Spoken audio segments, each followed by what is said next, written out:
A continuación, Noticiero Telesucesos. Clasificación A. Apto para todo público. Un noticiero pensado para usted porque se lo merece. Nos acercamos a la realidad desde diferentes perspectivas. Noticiero Telesucesos. Primera parte del Noticiero Telesucesos con las noticias más importantes del día. Bienvenidos a su Noticiero Telesucesos. Este espacio informativo llega gracias a Preescolar El Parque. Estamos seguros de ser únicos por haber creado un lugar especial en que las fantasías de los niños se hacen realidad y haber desarrollado un lugar excepcional para crecer, aprender y ser felices. Con orgullo tenemos la certeza de que somos el centro de desarrollo infantil más avanzado de la ciudad. Comuníquese al 099 73 72 081. Sean ustedes bienvenidos a su Noticiero Telesucesos.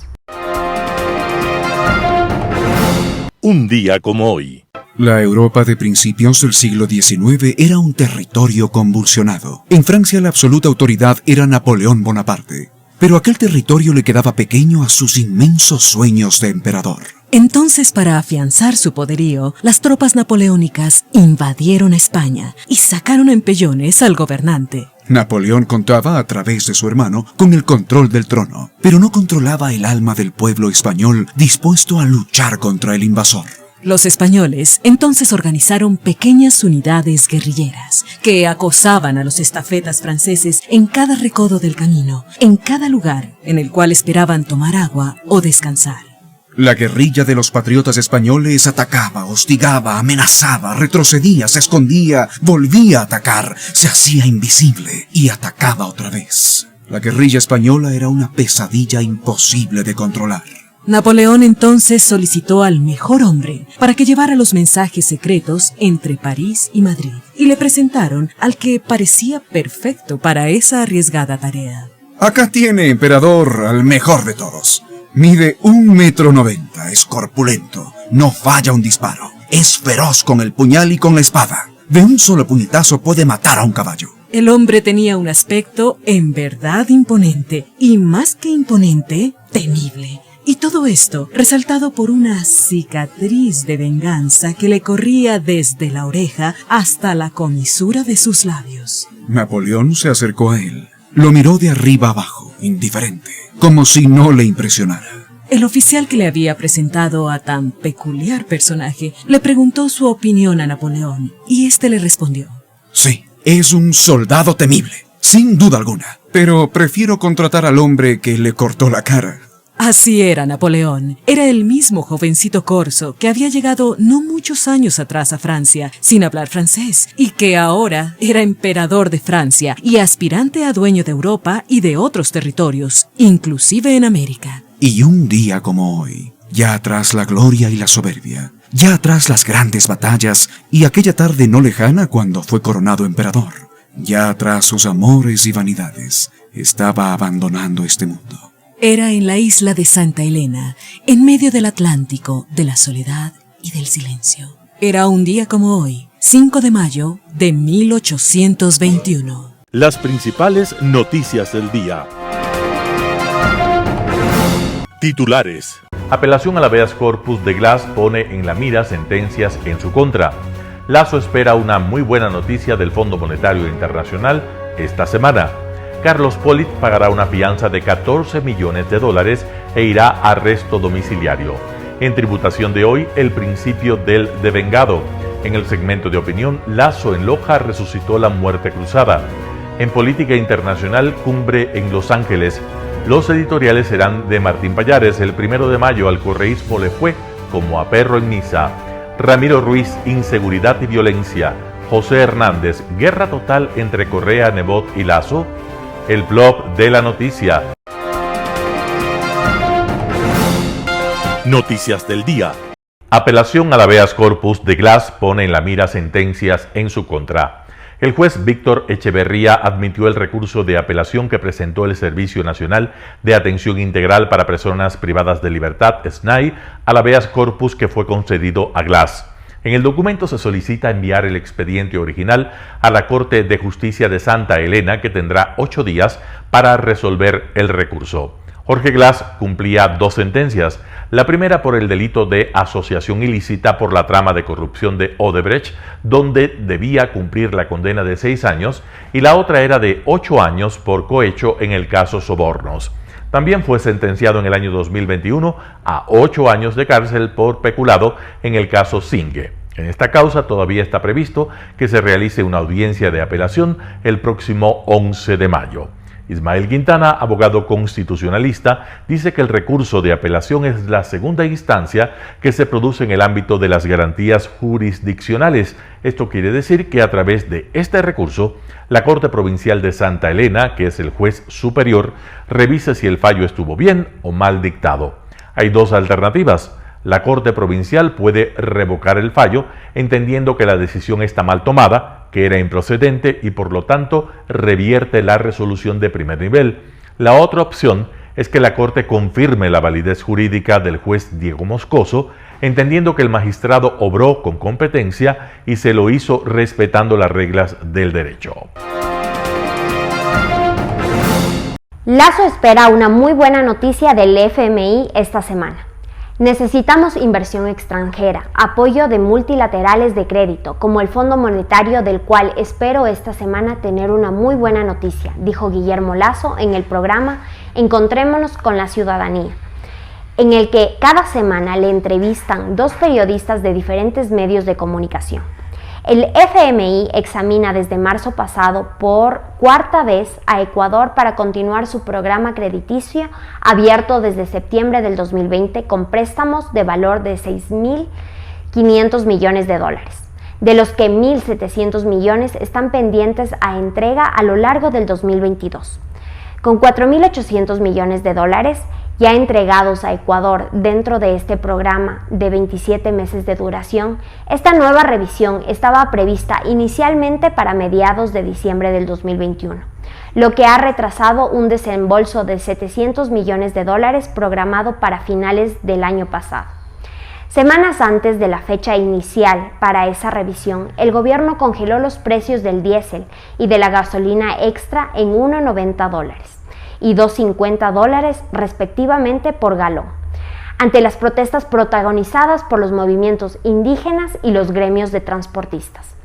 Al inicio de la 4ª revisión, el ministro de Economía, Simón Cueva, manifestó que el país ha actuado de manera responsable, transparente y seria en su manejo económico, y recordó que el gobierno mantiene con el FMI una buena relación, sustentada en un permanente diálogo. Gracias al programa abierto por el FMI, Ecuador ha accedido a este tiempo a financiamiento en condiciones beneficiosas de otros organismos, como el EBM, el BID, el CAF y el Banco Europeo de Inversiones y la Agencia de Cooperación Internacional de Japón y la Agencia Francesa de Desarrollo. Carlos Pollitt pagará una fianza de $14 millones e irá a arresto domiciliario. El martes 3 de mayo de 2022 se realizó la audiencia en Miami. El excontralor ecuatoriano presentó una nueva moción de fianza que le permita abandonar la prisión en la que se encuentra desde mediados de marzo. En esta ocasión, Pollitt ofreció pagar una fianza de $14 millones garantizada con varias propiedades que posee en Estados Unidos y un depósito en efectivo de $100.000. Inicialmente, la jueza había establecido una fianza de $18 millones. Luego Pollitt pidió una rebaja a 11 millones, pero esa moción le fue negada. En este nuevo intento, la magistrada federal del sur de la Florida aceptó los $14 millones, pero subió a $200.000 el depósito en efectivo. Una vez que Pollitt acredite ese dinero en la cuenta de la Corte de Florida, saldrá de la cárcel e irá a prisión domiciliaria. Además, cumplirá medidas cautelares para evitar su fuga. Carlos Pollitt es acusado de lavado de activos. Según la Fiscalía de los Estados Unidos, el exfuncionario utilizó ese país para blanquear dinero obtenido por sobornos relacionados con contratos con la compañía Odebrecht y con Seguros Sucre. Tributación de hoy con Cristina Trujillo. Soy Cristina Trujillo de su programa Tributación de hoy en su noticiero de Telesucesos. Vamos a hablar el día de hoy de algo que nos interesa muchísimo dentro de las empresas, pero sobre todo a la parte de los contadores, de los empresarios, de los financieros. El famoso principio del devengado. ¿Qué es el devengado? O principio de la realización. ¿Cuándo debemos registrar nuestras operaciones, nuestras transacciones? Muchas veces me preguntan si yo debo registrar mis ingresos o mis costos y mis gastos cuando pago o cuando cobro.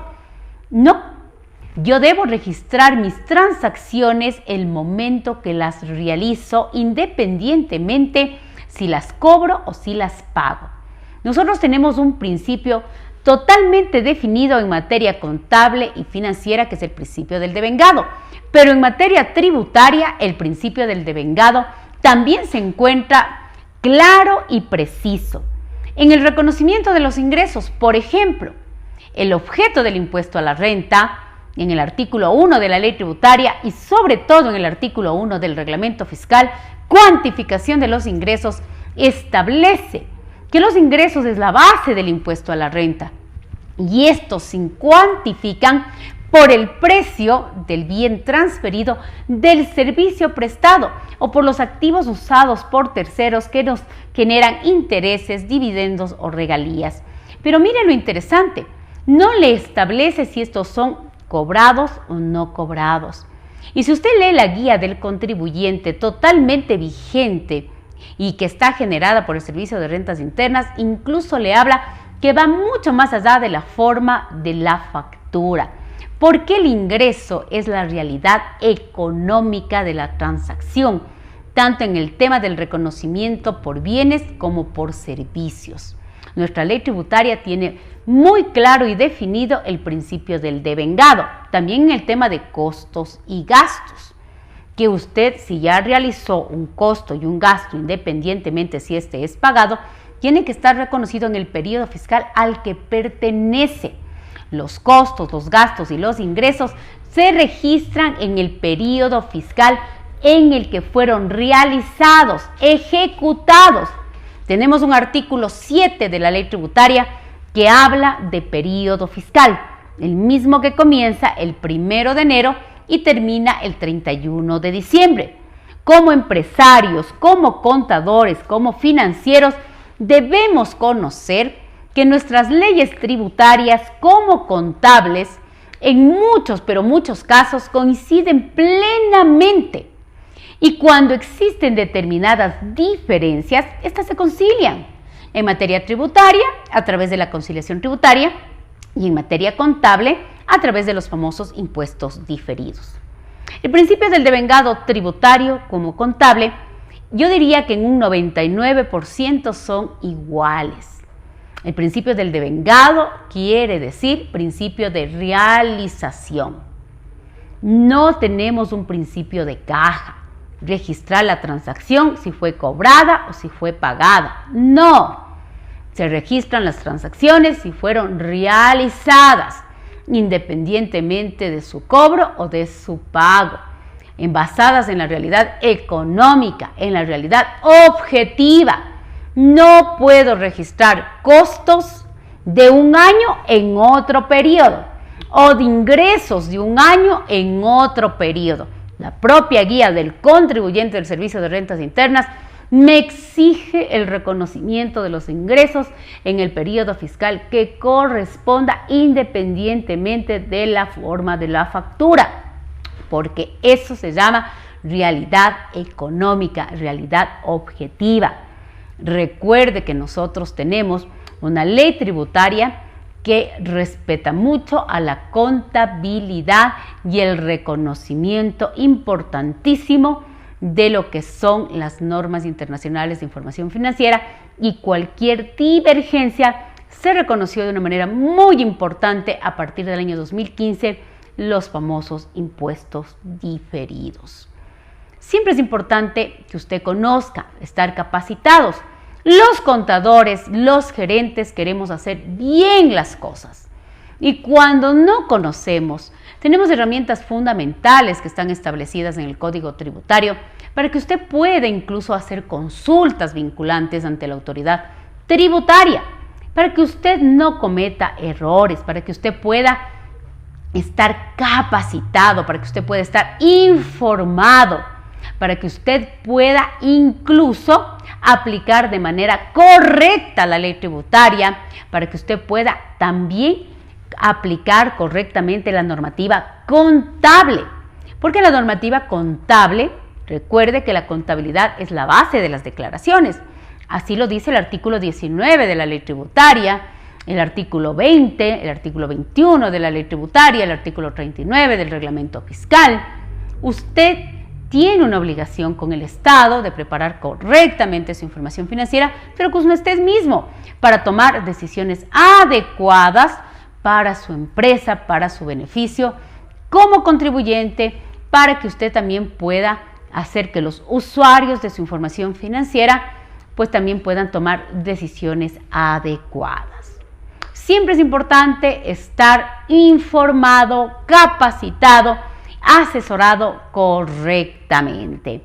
Soy Cristina Trujillo de su noticiero de Telesucesos. Así que nos volveremos a ver la próxima semana. Un panorama de noticias para su estatura intelectual.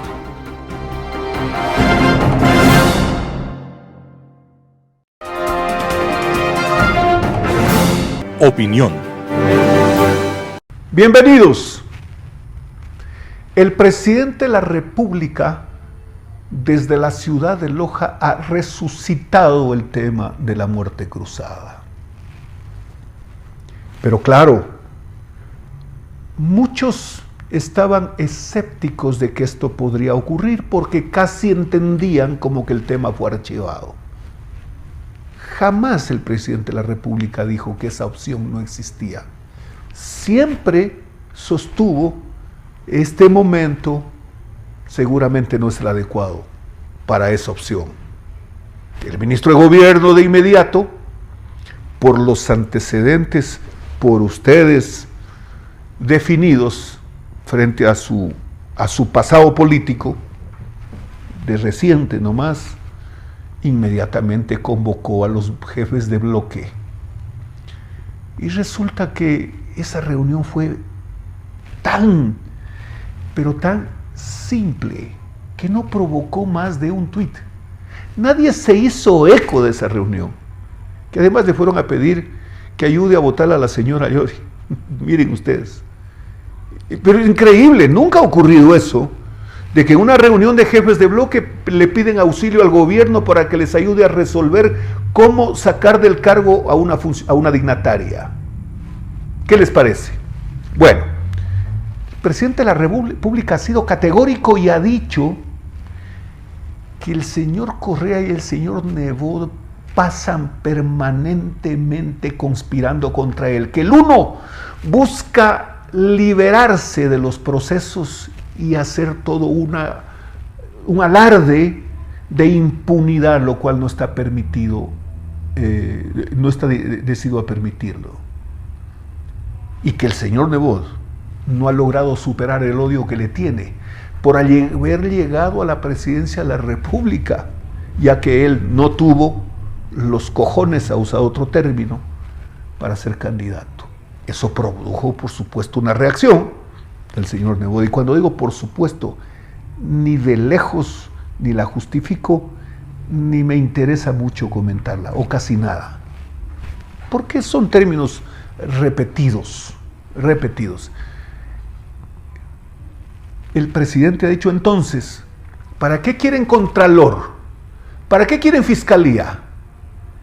Para que el país viva la insolencia de la impunidad, no estoy dispuesto a permitirlo.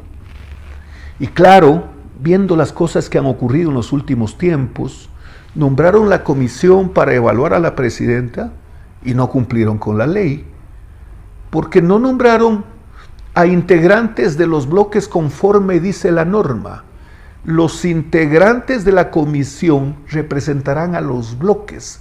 Por ahí vi a la legisladora Plasencia decir que ella, siendo la izquierda democrática, sí puede representar. No, el espíritu de la ley es otro.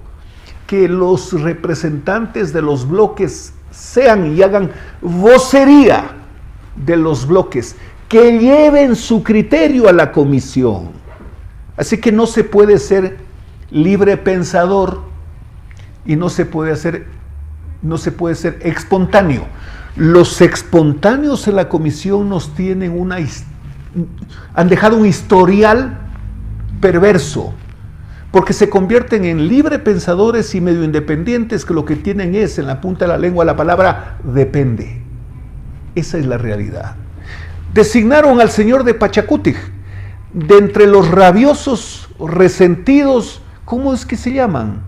¿Cómo es que se denominan? Rebeldes. ¿Qué rebeldía estar fuera de las disciplinas de su partido para estar de rabos o a la cola del correísmo? ¡Qué vergüenza! Pero no solo eso, pues, su jefe de bloque sale por la frontera seguramente presentando el pasaporte, etcétera, y dice que ha comprado con su dinero, pero claro, en el dinero de él no dice Lucero, pues. No, ahí no están ni las huellas digitales. Sí, pero bueno, se fue a hablar con el señor Correa. ¿Y qué nos viene a contar cuando Correa lo entrega? ¿Qué nos viene a contar? Que Correa quiere la Comisión de la Verdad. ¿Y qué dice Lucero? ¡Qué bueno! Pero que esa debería dedicarse a ver los problemas del país y a luchar contra la corrupción. ¿Y qué estás haciendo, Lucero, en la Asamblea, si tienes que precisamente no luchar contra la corrupción? El término está mal usado. No, tienen que actuar de conformidad con la Constitución, en investigar desde el punto de vista político todas las acciones del gobierno, y por supuesto el gobierno anterior también, pues. Así que no hay tal eso de que vamos a luchar contra la corrupción con la Comisión de la Verdad. ¿Qué es esa chifladura? ¿De dónde acá se le ocurrió? Pero claro, en esa retórica minúscula que no sabía qué decir, se le salió cualquier disparate. Pero en medio de esto y de todas las cosas que han ocurrido en los últimos tiempos, al parecer, como lo hemos dicho aquí, que estaba en el primer cajón del escritorio del presidente de la República, ya no está ahí. Lo dijo el presidente de la República, está sobre el escritorio el decreto, de conformidad con el artículo 148 para enviarlos a la casa. ¿Y qué puede pasar? Si el presidente en este momento tiene alguna resistencia en sectores que votaron por él, y que Nebot dice que votaron por él en contra de Correa, bueno, ya pues, muy sencillo de resolver ese problemita, pues. Porque si el presidente de la República dicta el decreto disolviendo el Congreso y mandando policías y militares seguramente, y quién sabe quién más, y poner un sello imaginario en principio, pero cadenas irreales para impedirles que ingresen hasta sacar sus tarjetas, entonces pues el pueblo podría reaccionar favorablemente al presidente, en favor del presidente, por haber tomado esa decisión, y que tiene que convocar a elecciones. Sí, después de 6 meses de haber gobernado por decreto, claro que sí. Y no solo eso, pues, él tendría que ser candidato a la presidencia de la República. ¿Frente a quién? A la señora Guiñaga, que ha bailado cual guaricha en la calle usando términos ofensivos contra la madre del presidente de la República y del propio presidente. Ella podría ser una opción. ¿Qué les parece, señoras y señores? ¿Que el señor Herbas en este momento, después de esto del SRI, esas cosas medias raras, que el señor Yacu, hasta que le encuentre a la señora Manuela, ya no hay tiempo? Así que vamos a ver, pues, quiénes serían los candidatos luego de que, pues si esta opción la adoptaría el presidente de la República. Por lo que se ve, no hay otra. Están jugadas las cartas. Lo único claro está que, como en 1995, cuando Febres Cordero perseguía a Dajic, todos los antifebrescordeístas apoyaron al señor Dajic en el juicio político. Hoy, los anticorreístas tendrían un candidato, una vez que nos libraría del correísmo. Señoras y señores, qué gusto haber estado con ustedes. Global Hoy con Alan Carney. El próximo mes de junio, en la ciudad de Los Ángeles, en California, se va a celebrar una nueva Cumbre de las Américas. Será la 9ª, a contarse desde la primera en Miami en 1994. Se trata de un encuentro que habitualmente ha reunido a los actores políticos regionales, presidentes y cancilleres de los países asistentes, para tratar temas de importancia e interés comunes de manera directa, sin intermediarios oficiosos. El tema central, el lema de esta nueva cumbre es construir un futuro sostenible, resiliente y equitativo para nuestro hemisferio, según un comunicado de la Casa Blanca. Se trata de un tema tan amplio y tan vago que vuelve poco probable algo más que alguna declaración final lírica y forzada para la foto, como se dice. Hasta este momento, el aspecto que mayor revuelo ha causado, antes de una expectativa por la posibilidad de reunirse entre jefes de Estado y tratar temas importantes, se ha centrado en la negativa del anfitrión, Estados Unidos en esta oportunidad, de invitar a los dictadores de Cuba, Venezuela y Nicaragua al evento por su vocación antidemocrática. La decisión sobre a quién se invita o no está en manos del anfitrión y Estados Unidos está en su derecho para excluir a los 3 regímenes autoritarios de esta invitación. Quien no esté de acuerdo con tal exclusión está en libertad de expresar su oposición, sea no asistiendo al evento en solidaridad con los excluidos o enviando una delegación de segundo nivel. Las reflexiones que surgen en relación a esta próxima cumbre, en lo que se relaciona con las exclusiones mencionadas, resultan más importantes que el hecho en sí. Parecería que las razones para la exclusión son bastante válidas. Desde una perspectiva regional ya establecida en la Cumbre de Quebec en 2001, donde se determinó que el respeto absoluto por la institucionalidad democrática era la condición necesaria para ser parte de una comunidad regional, así como el respeto por los derechos humanos, las libertades de los ciudadanos. Actuando bajo una elemental sindéresis, muy poco se podrá arguir contra la decisión de Washington. Ninguno de los 3 países excluidos cumple, ni de lejos, esos criterios básicos que definen al Estado de Derecho democrático. La dictadura de partido único que desgobierna Cuba desde hace más de 60 años, con el resultado de una miseria atroz que únicamente ha logrado impulsar a sus ciudadanos a irse de la isla por cualquier medio, incluso jugándose la vida en las aguas del Caribe, es el perfecto ejemplo de la dictadura perpetua, hereditaria y dinástica. En ese mismo andarivel se ubican Nicaragua y Venezuela, cuyas supuestas elecciones han sido denunciadas como fraudes masivos y por tanto desconocidas por la comunidad democrática internacional. Nicaragua se ha vuelto noticia de primera plana ya no solo por la disposición preferente de la dictadura orteguista a la represión y el asesinato de sus ciudadanos, ejercida al mejor estilo de su antecesora y referente operacional, la brutal dictadura somocista, sino también por la reciente ocupación, entre gallos y medianoche, de las oficinas de la sede de la OEA en Managua, hace unos días, violando básicas normas de derecho internacional. ¿Qué decir de Venezuela? Con un gobernante como Cabello, con precio por su captura, por su implicación con el narcotráfico o con unos funcionarios que han saqueado su país hasta la ruina, acumulando en el proceso unas fortunas obscenas como la hija de Chávez, María Gabriela, que según varios medios ascendería a más de 4.000 millones de dólares. ¿Y qué decir de los 5 o 6 millones de venezolanos rodando por el mundo, huidos de su tierra para sobrevivir a una miseria espantosa que ubica al país que otrora fuera de los más ricos de América en el fondo del ranking del continente. No se entiende muy bien al presidente López Obrador cuando insta a su colega americano Joe Biden a no excluir de la cumbre a estos gobiernos.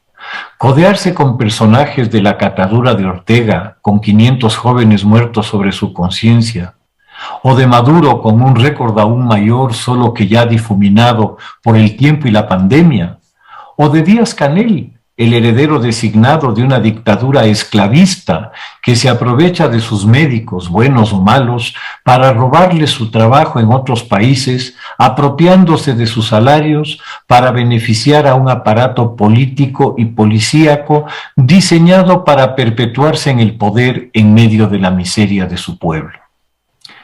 La adopción de una postura ética respecto de aspectos como estos no negociables parecería ser un imperativo deseable en la región, más allá de unas simpatías ya ni siquiera ideológicas, pues no creo que el presidente López se alinee con dictaduras de ningún tipo. Considero que la próxima cumbre se estaría olvidando de algunos temas que son de la mayor importancia para la región y que se centran en la necesidad de asumir en serio los retos más urgentes. El enfrentar de forma inmediata y conjunta la penetración del crimen organizado en la institucionalidad de buena parte de los países de la región, así como de la corrupción pública y privada, las fuerzas que se han convertido en las más serias amenazas para la viabilidad democrática de la región. La decreciente capacidad de los estados para mantener sistemas de justicia creíbles y la cada vez más profunda desconfianza ciudadana en la clase política son absoluta garantía de descomposición social y campo abierto para los aventureros, los redentores y otros encantadores de serpientes. El escenario de múltiples estados fallidos en la región es ahora una posibilidad más real que nunca. Las crecientes vinculaciones del poder político con la corrupción y el crimen dan la medida del riesgo regional. Parecería que la hora de tomar al toro por los cuernos en la raíz del poder criminal, el narcotráfico, no se puede seguir postergando. Tras el fracaso total de la guerra contra las drogas, se debe cortar el nudo gordiano en su origen, que no está donde se produce la droga, sino donde se la consume. La legalización del consumo en el mundo desarrollado, como lo fue con el alcohol hace 100 años en Estados Unidos, tras una prohibición moralista idiota, será la única manera de despojar a las mafias de un poder económico que, en 2018, le significó ingresos por más de 300.000 millones de dólares, equivalentes al presupuesto de Alemania, la cuarta economía del planeta. He ahí unos objetivos de fondo realmente importantes para esta cumbre o para cualquier otra. Muchas gracias. Editorial. 1 de mayo. Al correísmo le fue como a perro en misa. Artículo de Martín Payares publicado en el portal Cuatro Pelagatos. Al correísmo le fue mal el 1 de mayo. Sus estrategas pensaban que el movimiento podía capitalizar el malestar social y convertir al Día del Trabajador y a su tradicional marcha en parte de su capital político.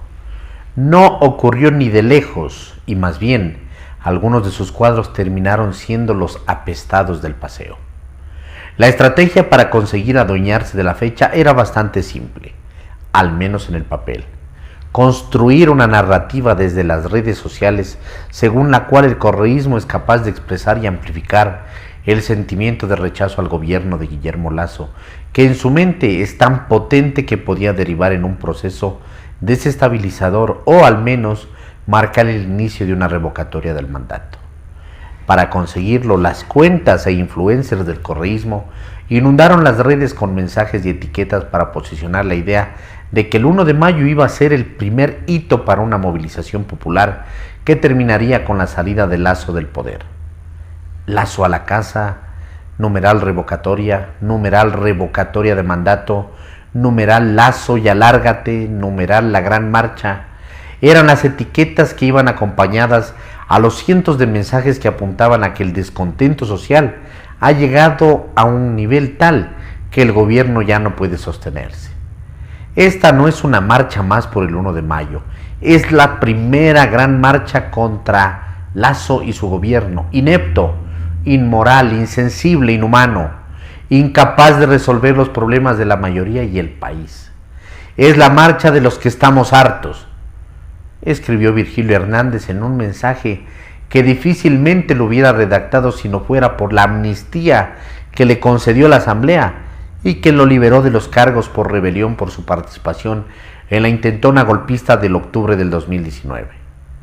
Una de las piezas que con mayor claridad expuso el mensaje correísta y que fue puntal del operativo comunicacional fue un video que hizo y divulgó uno de los más visibles operadores del correísmo en redes, Abraham Verduga Sánchez. En ese video aparecían al menos 10 militantes de medio pelo, algunos más conocidos en redes que otros, que repetían frases cuyo evidente fin era mostrar el descontento social como un tema en común entre ellos, los correístas, y el resto de la sociedad, sin apartarse del lenguaje inclusivo, porque uno de los objetivos de la estrategia era engancharse en la retórica feminista y sin mencionar la Revolución Ciudadana ni a Rafael Correa, los protagonistas hacían un repaso de los motivos por los que suponen el pueblo no aguanta ni un día más de gobierno de Lazo. Docentes, maestros y maestras, servidores y servidoras, vendedores informales, todos salimos a las calles con nuestra voz de rechazo porque la vida se ha convertido en un lujo. Ya basta, este camino empieza aquí. Se equivocan quienes dicen que no hay alternativas. Este 1 de mayo vamos a prender la mecha. El video termina con unas voces en off que dicen en tono abiertamente golpista: fuera Lazo, fuera. Con ese mismo ánimo de convertir el Día del Trabajo en gesto desestabilizador y los problemas sociales en temas de la agenda del correísmo, circuló durante al menos 2 días antes del 1 de mayo otro mensaje que decía: todos vamos a decirle mañana al banquero mediocre Lazo a la casa, junto con todos sus payasos. El país no puede seguir al camino al abismo. Todos los días los precios de los víveres suben. Lazo y alárgate.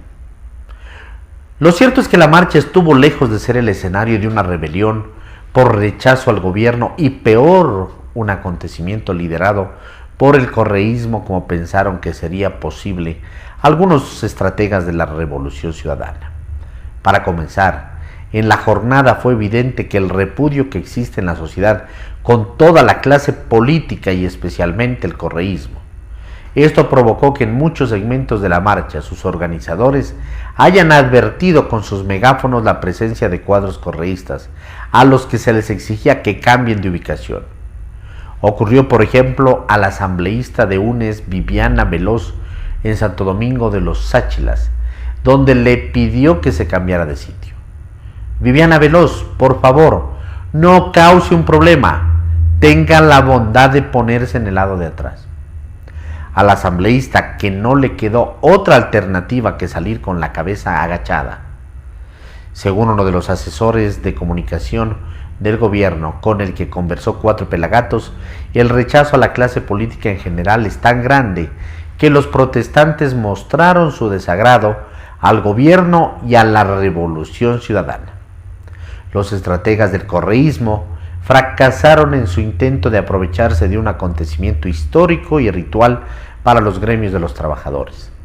No tomaron en cuenta que son reactivos a los partidos o movimientos políticos que están o han estado en el poder. Tampoco que los niveles de anticorreísmo son más elevados de lo que piensan y que su grosero trabajo en redes los delató fácilmente. Cuando comenzó la marcha ya era evidente que muy pocos querían mostrarse con ellos. El correísmo demostró así su desconexión de la sociedad.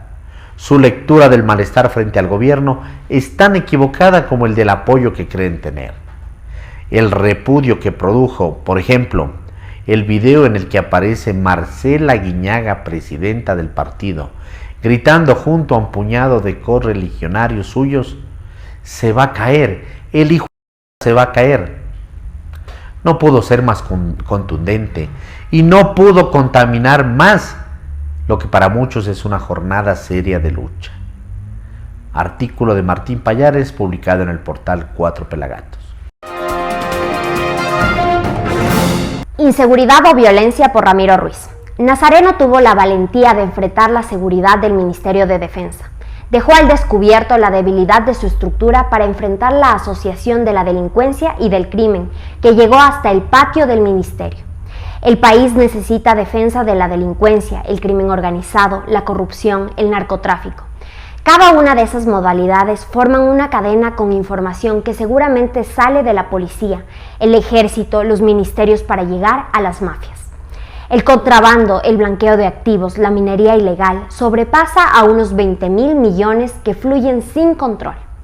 ¿Por qué llegó la corrupción y el delito hasta el mismo ministerio? Por el dinero fácil de los codiciosos que alcanza hasta las instituciones.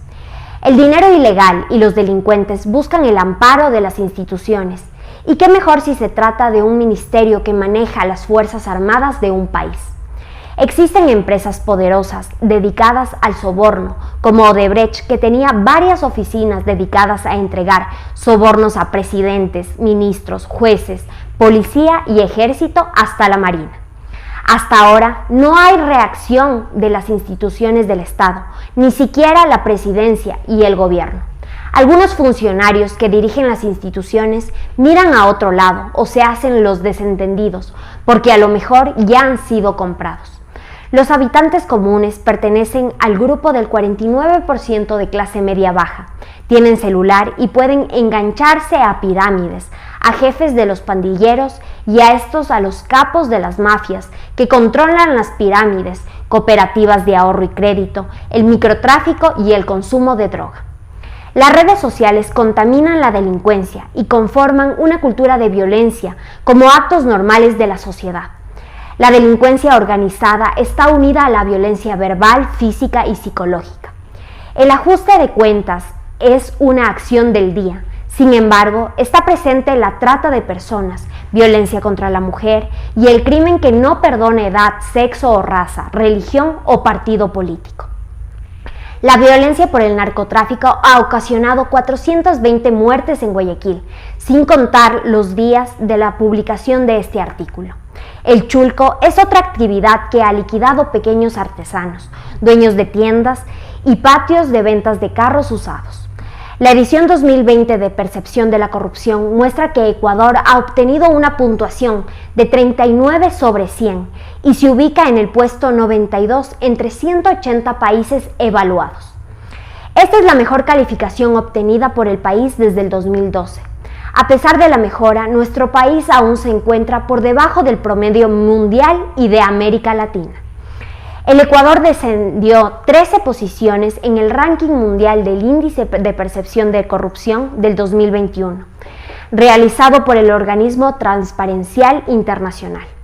La puntuación se refiere al nivel de percepción de corrupción en el sector público. El 0 es muy corrupto y el 100 es muy transparente. El crimen organizado y el narcotráfico y la corrupción tienen a nuestra democracia en agonía, provocan dolor y desconfianza en la ciudadanía y debilitan la democracia. Las nuevas autoridades y el liderazgo del país deben tomar acciones para corregir el marco legal e institucional que obstaculiza la lucha frontal contra la gran corrupción y la impunidad, sin distinción política, económica o social. Es una de las conclusiones de Percepción de la Corrupción. Se requiere de alianzas con otros países como los europeos y Estados Unidos, que deben tener un alto nivel de transparencia. Estos países saben con quién pueden hacer trabajo de inteligencia. También demanda la integridad de los servidores públicos, inclusive de miembros de los partidos. Ramiro Ruiz. Guerra total entre Correa, Nebot y Lasso. José Hernández, Cuatro Pelagatos.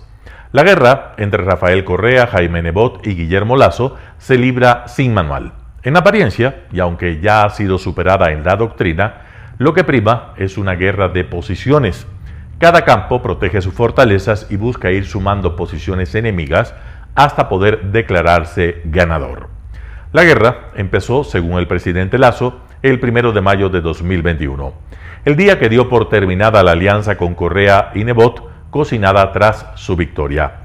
En ella se preveía que el socialcristiano Henry Kronfle asumiera la presidencia de la Asamblea Nacional y que el gobierno de Guillermo Lasso conformara una llamada Comisión de la Verdad, destinada a revisar hasta forjar impunidad los casos judiciales de los correístas. En una entrevista en Ecotel, este 29 de abril, el presidente dijo que no aceptó a última hora ese pacto, que hizo bien, y que Correa y Nebot quedaron juntitos y pegaditos. No es la primera vez que Lasso los llama conspiradores. Lo hizo el 13 de octubre en una entrevista con Carlos Vera, en la cual habló de un triunvirato de la conspiración, refiriéndose a Correa, a Nebot y también a Leonidas Issa. Ahora cambió el triunvirato por mellizos conspiradores y al dirigente de la CONAIE ni siquiera lo nombró.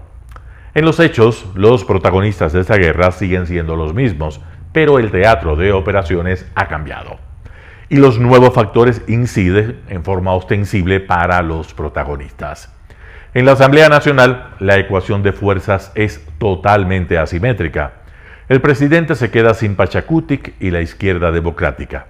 Es verdad que esa alianza no le fue útil desde el punto de vista programático, pero contaba con ella para cortocircuitar la acción del correísmo y del socialcristianismo. Ese ya no parece ser el caso. El correísmo se ha erigido en la fuerza decisiva en la Asamblea que ahora, además del Partido Social Cristiano, cuenta con rebeldes o tránsfugas de Pachacutic y de la izquierda democrática. Lasso dijo en Ecotel que durante un año, correístas y nebotistas no han podido alzarse con el Consejo de Participación Ciudadana y Control Social. No obstante, las últimas movidas para tumbar a Guadalupe Llori y el retiro de juicios políticos en la Comisión de Fiscalización para llegar rápidamente al juicio político de los consejeros de la mayoría del Consejo de Participación, prueban que la estrategia de Correa y de Nebot avanza a velocidad de crucero. Sin Llori y con la facultad de designar autoridades de control, es muy probable que el enfrentamiento con el Ejecutivo se agudice. ¿Qué puede hacer Lasso? Bueno, si se sigue su lógica expuesta en la entrevista con Ramiro Cueva, el presidente cuenta con que Correa y Nebot no traspasen cierto límite por fuera del cual él se sentiría que peligra en el cargo. Es decir, está pendiente de que los mellizos conspiradores no usen los votos en la Asamblea para intentar sacarlo de Carondelet. Amenazas en este sentido fueron proferidas por el aparato de los troles del correísmo este 1 de mayo. En respuesta, Lasso volvió a esgrimir la muerte cruzada. Aunque esa figura constitucional, algunas veces evocada, parece haber perdido poder de disuasión, Lasso tiene otras herramientas de comunicación que ha empezado a usar también con tono desafiante. Ataques directos que tienen que ver con dos hechos. Uno, el factor Polit, que ingresó recientemente en esta guerra. ¿Tiene Lasso información privilegiada de lo que ya pudo decir Polit a la justicia de los Estados Unidos? Es una incógnita de peso, pues es claro que el Departamento de Estado incidió en la decisión de no ir a la muerte cruzada. Y se antoja imposible que el presidente haya renunciado a su arma disuasiva a cambio de nada. El otro hecho lo enfrenta directamente con Jaime Nebot. El líder del Partido Social Cristiano está ahora vinculado, por boca presidencial, con actos ilegales. Por eso Lasso cree que Nebot y Correa están unidos en su afán de poner contralor, por ejemplo, porque quieren tapar sus fechorías del pasado. En este punto, y si Lasso tiene información que le permite hacer este tipo de aseveraciones, es evidente que Nebot está mucho más expuesto que Correa, y se lo pensará dos veces antes de apretar el acelerador en la Asamblea. La guerra Correa-Nebot versus Lasso no se juega entonces en el recinto legislativo, allí aterriza. Depende de factores y de actores, algunos exógenos y muy importantes, Estados Unidos, Carlos Polit, y de carpetas de información que aún no están todas sobre la mesa. Eso sin contar con que en la guerra siempre hay como forjar aliados o cambiar. también de aliados. José Hernández, 4 Pelagatos.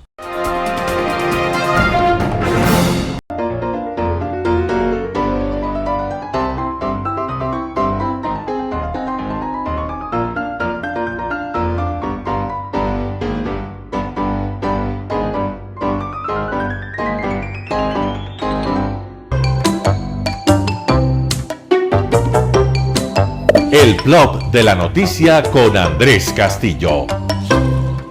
Hola, buenos días, con todos soy Andrés Castillo Maldonado y este es el Plop de la Noticia. Les hablo caminando, no estoy manejando por suerte, sino que estoy yendo con mi amigo Francisquito. Saludos, Francisquito. ¿Cómo van? Buen día. Bueno, hoy día quiero conversar con ustedes sobre los graves problemas que está pasando la justicia en general. Uno de los eslogans más importantes que tenía la Revolución Ciudadana era que habían tiempos difíciles para la delincuencia. Pero resulta que ahora los delincuentes están viviendo sus mejores momentos y no solamente pueden evadir la justicia nacional, sino la extranjera también. El señor Glass sale con un habeas corpus diciendo que obviamente ya estaba con problemas de salud, que veía visiones, que veía sangre en las paredes, que le hablaban voces y que por eso él tenía que salir de la cárcel. El señor Pollitt, en cambio, paga una fianza de $14 millones en los Estados Unidos para defenderse en libertad. Yo les pregunto, ¿quién de nosotros, quién de los funcionarios públicos tienen $14 millones para pagar como fianza? Es decir, para poder estar libre como platita de bolsillo. $14 millones para defenderse en libertad. Eso demuestra de que estuvo bueno el lleve, señor Pollitt. Estuvo bueno el lleve y claro, todo con la connivencia del economista Correa. Y asimismo, hace unos días atrás, el señor Celi, en cambio, otro de los inefables contralores 10 sobre 10 que hemos tenido en la época de la revolución, sale de la cárcel bajo el argumento de que ya es una persona de la tercera edad. Sí, todas esas son garantías constitucionales, todas esas son garantías que se permite a la ciudadanía para poder beneficiar a aquellos que tienen problemas con la justicia.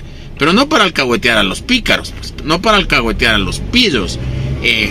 Y claro, argumentar de que ya después de los 65 años debe dársele un tratamiento distinto, es legal, es constitucional, pero sin duda alguna esas partes del ordenamiento jurídico hacen que cualquier pícaro se pase por la faja la justicia nacional. Y ahora vemos con Pollitt cómo tienen los suficientes recursos, la suficiente platita de bolsillo como para pagar una fianza y poder salir de la cárcel con facilidad. Esto está como cuando jugábamos Monopolio y nos decían váyase directamente a la cárcel sin cobrar 200 ni pasar por Go. Ahora pagan y no pasan por Go, sino que siguen nomás en sus casas tranquilos sin ningún problema. Gracias por sintonizar el noticiero Telesucesos. Este espacio informativo llega gracias a Preescolar El Parque. Estamos seguros de ser únicos por haber creado un lugar especial en que las fantasías de los niños se hacen realidad y haber desarrollado un lugar excepcional para crecer, aprender y ser felices. Con orgullo tenemos la certeza de que somos el centro de desarrollo infantil más avanzado de la ciudad. Comuníquese al 099 73 72 081. Síganos en nuestras redes sociales: Facebook Telesucesos Quito, Instagram @telesucesos_, Twitter @telesucesos29, YouTube Telesucesos HD y en nuestra página web www.telesucesos.net. Hasta mañana. Lo mejor de la mañana informando para usted. Noticiero Telesucesos.